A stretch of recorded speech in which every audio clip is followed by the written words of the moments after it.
പ്രിയപ്പെട്ട സഹോദരങ്ങളെ, സുഹൃത്തുക്കളെ,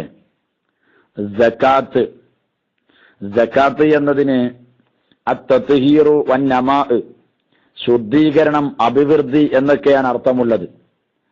അതായത് സമ്പത്തിനോ ശരീരത്തിനോ നിശ്ചിത തോതനുസരിച്ച് സമ്പന്നന്മാർ പാവപ്പെട്ടവർക്ക് നിർബന്ധമായും നൽകേണ്ട ധനത്തിനാണ് സക്കാത്ത് എന്ന് പറയുന്നത്.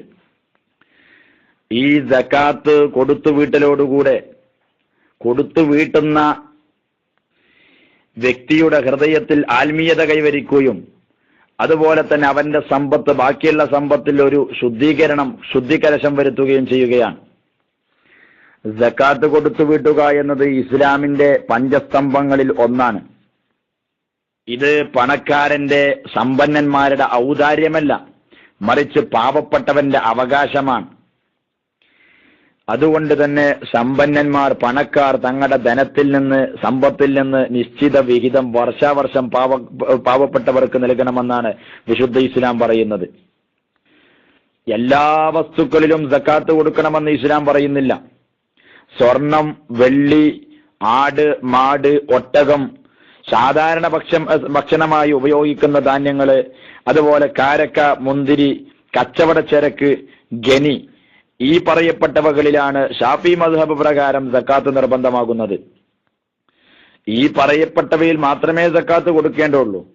നമ്മുടെ നാട്ടിൽ അല്ലെങ്കിൽ നമ്മുടെ വീട്ടിൽ ഒരുപാട് വസ്തുക്കളുണ്ടെന്ന് വെച്ച് അതിലൊന്നും സക്കാത്ത് കൊടുക്കേണ്ടതില്ല.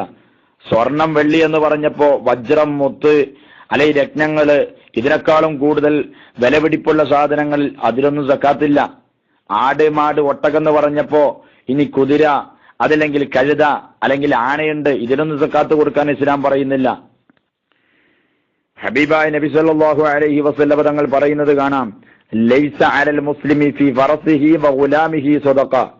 ഒരു മുസ്ലിമിനെ സംബന്ധിച്ചിടത്തോളം അവന്റെ അടിമയിലും കുതിരയിലും സക്കാത്തില്ല.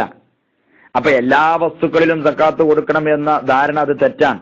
നമ്മുടെ വീട്ടിൽ കാറുണ്ട്, ബൈക്കുണ്ട്, അല്ലെങ്കിൽ മറ്റുള്ള വാഹനങ്ങളുണ്ട്, ഇതൊക്കെ ഉണ്ടെങ്കിൽ എല്ലാത്തിലും സക്കാത്ത് കൊടുക്കണം എന്ന ധാരണ തെറ്റാണ്.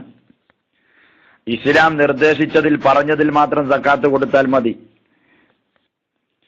എന്നാൽ മറ്റൊരർത്ഥത്തിൽ എല്ലാ വസ്തുക്കളിലും സക്കാത്ത് കൊടുക്കേണ്ടതുണ്ട് എന്നും പറയാം. അതായത് ഇതൊക്കെ സാധാരണഗതിയിൽ നമ്മുടെ വീട്ടിൽ ഉപയോഗിക്കാൻ വേണ്ടി ഒരു കുതിരയെ വാങ്ങി, അല്ലെങ്കിൽ അടിമയെ കൊണ്ടുവന്നു, അതല്ലെങ്കിൽ മറ്റെന്തെങ്കിലും വാഹനങ്ങൾ നമ്മുടെ വീട്ടിൽ സർവ്വസാധാരണയായി ഉപയോഗിക്കാൻ വേണ്ടി കൊണ്ടുവന്നിട്ടുണ്ടെങ്കിൽ അതിൽ സക്കാത്ത് കൊടുക്കേണ്ട ആവശ്യമില്ല.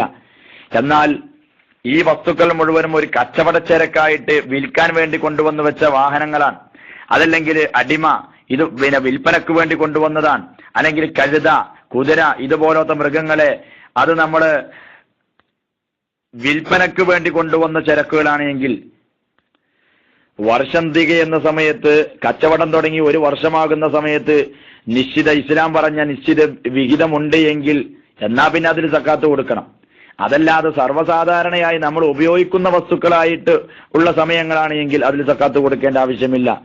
സക്കാത്ത് കൊടുക്കേണ്ടത് നേരത്തെ പറഞ്ഞ പോലെ സ്വർണം, വെള്ളി, ആട്, മാട്, ഒട്ടകം, സാധാരണ ഭക്ഷണമായി ഉപയോഗിക്കുന്ന ധാന്യങ്ങള്, കാരക്ക, മുന്തിരി, കച്ചവടച്ചരക്ക്, അതുപോലെ ഗനി, ഈ പറയപ്പെട്ടവകളിൽ മാത്രമേ സക്കാത്തുള്ളൂ. പലപ്പോഴും പല ആളുകൾ സക്കാത്തിന്റെ വിഹിതം എത്തിയിട്ട്, അതിന്റെ കാലാവധി എത്തിയിട്ട് പോലും റമദാൻ വരെ പിന്തിപ്പിക്കുന്നവരുണ്ട്. യഥാർത്ഥത്തിൽ ഒരു വർഷം തികയുക എന്നതാണ് അതിന്റെ പ്രധാനപ്പെട്ട ഒരു ഘടകം. നമ്മളൊരു കച്ചവടം തുടങ്ങി, ആ കച്ചവടം തുടങ്ങിയിട്ട് ഒരു വർഷമായി കഴിഞ്ഞാൽ നിശ്ചിത വിഹിതമുണ്ട് എങ്കിൽ ഉടനെ സക്കാത്ത് കൊടുത്തോളണം. സക്കാത്ത് കൊടുക്കാൻ സൗകര്യമുണ്ടായിട്ട് പോലും അത് പിന്നെ റമദാൻ വരെ അല്ലെങ്കിൽ പിന്നെയും അതിനെ പിന്തിപ്പിക്കുക എന്നത് ശരിയല്ല, ഹറാമാണ് എന്നാണ് ഫുഖഹാഇന്റെ പക്ഷം. വർഷം തികഞ്ഞോ ഇല്ലേ എന്ന് നോക്കേണ്ടത് ചാന്ദ്രിക വർഷപ്രകാരമാണ്, ക്രിസ്തു വർഷപ്രകാരമല്ല. ചാന്ദ്രിക വർഷപ്രകാരം പൂർത്തിയായാൽ സക്കാത്ത് കൊടുത്തിരിക്കണം, ക്രിസ്തു വർഷം വരെ പിന്തിപ്പിക്കാൻ പാടുള്ളതല്ല. ഒരു മുഅ്മിനായ മനുഷ്യനെ സംബന്ധിച്ചിടത്തോളം സക്കാത്ത് കൊടുക്കാതിരിക്കാൻ പറ്റില്ല. സക്കാത്ത് കൊടുക്കാതെ അത് പിന്തിപ്പിച്ചു മരിച്ചു പോയ വ്യക്തിയെ സംബന്ധിച്ചിടത്തോളം ആ സക്കാത്തിന്റെ വസ്തുക്കൾ അന്ത്യനാടിലെത്തുന്ന സമയത്ത് പരലോകത്ത് ഒരു അഗ്നിപ്പലകകളാക്കി മാറ്റുമെന്നും, അങ്ങനെ അതിന്റെ ഉടമകളുടെ, സക്കാത്തിന്റെ ഉടമകൾ, അതായത് സക്കാത്ത് കൊടുക്കാത്ത ഉടമകൾ, അവരുടെ ശരീരത്തെ മുഴുവനും, ശരീരവും മുതുകും അവരുടെ ഓരോ പാർശ്വഭാഗങ്ങളും ഈ പലകകൾ കൊണ്ട് കരിക്കപ്പെടുമെന്നും ഹബീബായ നബി സല്ലല്ലാഹു അലൈഹി വസല്ലം തങ്ങൾ പറയുന്നത് ഇമാം മുസ്ലിം റളിയല്ലാഹു അൻഹു റിപ്പോർട്ട് ചെയ്തതാണ്. സക്കാത്ത് കൊടുത്തു വിട്ടാതിരിക്കുക എന്നത് വളരെ വലിയ അപകടം പിടിച്ച ഒരു കാര്യമാണ്. ബഹുമാനപ്പെട്ട ഇബ്നു അബ്ബാസ് റളിയല്ലാഹു അൻഹുവിന്റെ കാലത്ത് ഒരു വ്യക്തി മരിച്ചപ്പോ, ധനാഢ്യൻ മരിച്ചു. അദ്ദേഹത്തെ ഖബറടക്കാൻ വേണ്ടി ഖബർ വെട്ടി നോക്കുമ്പോ ഖബറിന്റെ അകത്ത് ഒരു പാമ്പിനെ കാണുന്നു. ആളുകൾ അടുത്ത ഒരു ഖബർ കുഴിക്കുന്നു, അതിലും പാമ്പിനെ കാണുന്നു. അടുത്ത ഖബർ കുഴിക്കുന്നു. അങ്ങനെ 7 ഖബർ അദ്ദേഹത്തിന് വേണ്ടി വെട്ടി നോക്കുമ്പോ അതിലൊക്കെ സർപ്പത്തെ കണ്ടു. അങ്ങനെ മഹാനായ ഇബ്നു അബ്ബാസ് റളിയല്ലാഹു അൻഹുവിനോട് ഫത്വ ചോദിച്ചു, ഇനി എന്താണ് ചെയ്യേണ്ടത്? മഹാനായ ഇബ്നു അബ്ബാസ് റളിയല്ലാഹു അൻഹു കുടുംബത്തോട് ചോദിച്ചു, ഇദ്ദേഹത്തിന്റെ ഖബർ വെട്ടുമ്പോ മുഴുവനും പാമ്പിനെ സർപ്പത്തെ കാണുന്നുവല്ലോ, എന്താണ് ഇതിന് കാരണം? വീട്ടിൽ അദ്ദേഹത്തിന്റെ വല്ല ന്യൂനതയും അദ്ദേഹം ജീവിച്ചിരിക്കുന്ന സമയത്ത് ഉണ്ടായിരുന്നോ എന്ന് ചോദിക്കുമ്പോ വീട്ടുകാര് പറയുന്നത്, ഈ മനുഷ്യൻ വലിയ ധനാഢ്യനാണ്, സക്കാത്ത് കൊടുക്കാൻ, പാവങ്ങൾക്കുള്ള സക്കാത്ത് കൊടുക്കാൻ ഉണ്ടായിട്ട് പോലും അത് കൊടുക്കാത്ത വ്യക്തിയാണെന്ന് പറയുന്നു. അപ്പൊ മഹാനായ ബഹുമാനപ്പെട്ട ഇബ്നു അബ്ബാസ് റളിയല്ലാഹു അൻഹു പറഞ്ഞു, എന്നാൽ ഇദ്ദേഹത്തെ ആ പാമ്പിനോടുകൂടെ തന്നെ ഖബറിൽ അങ്ങ് കുഴിച്ചു മൂടുക.